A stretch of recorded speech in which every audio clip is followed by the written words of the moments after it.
and welcome to the Get Clear Show. I'm Laura Wing. I'm your host. And I have the privilege today of sitting with Mr. Jordan Henderson, who's to my left here. And Jordan has a wonderful story for you today on Faith-Filled Friday. He's going to talk a little bit about faith and what it means to live a life of faith. And then he's going to tell us a little about the ministry that he's involved in, that he has been a part of for many years, called Send Ministries, which is a ministry that is near and dear to my heart, and I'll talk to you about that as we go along our show today. Welcome to the show. Thank you so much for having me. Jordan, you have such an incredible story, and I would like for you to share with our audience today a little bit about, as you know, this is Faith-Filled Friday, Right. so a little bit about your story of faith and what it is you feel God has called you to. And also maybe tell us a little bit later about Send Ministries and what they're all about. Sure, I'd love to. Be awesome. I think my story really begins as a child. That I grew up as a missions kid, pastor's kid, and my family had the opportunity of living in Toluca, Mexico, for a few years, and that's kind of where, as a child, I got the taste of what the mission field was like, and I think that kind of stirred me towards living a full of faith type of lifestyle, watching my parents do that. And we lived there for 3 years. I was a kid. We came back to the States, and from then on, I really dove into trying to really mimic my father and my mother, and as they went through their season and struggles, I think God really kicked out the pedestal from under them, and from then on, I tried to be my own person and dove into the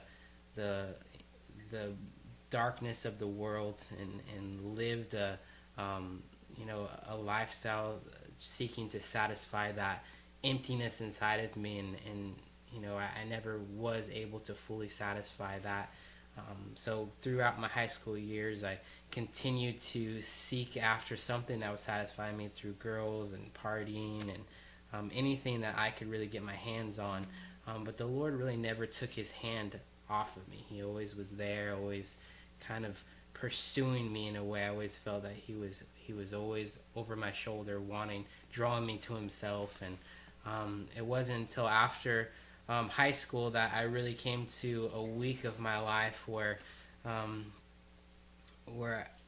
I had to come to a place of surrender, and I knew that God was calling me to surrender. And because of my background and because of the family that I was raised up in, I knew that there was a cost to follow the Lord, and I knew that it was going to take everything that I had.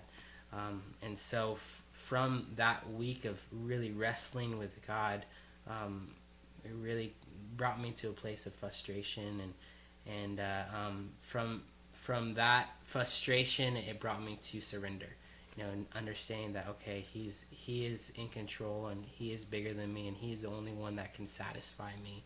And so dropping to my knees and coming to that place of surrender, that's when deliverance and I really feel my spiritual life with the Lord began.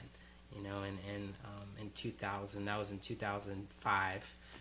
In that moment of surrender?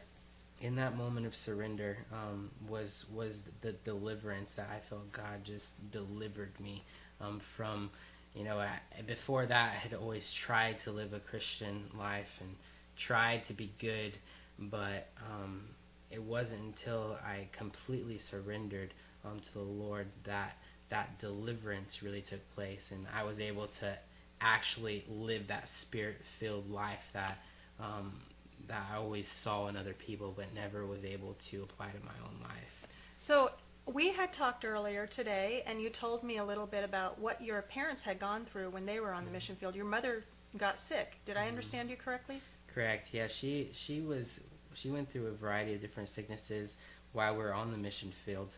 And one of them was typhoid fever, and then we actually had to come home because she had been diagnosed with, I think it was stage 3 breast cancer.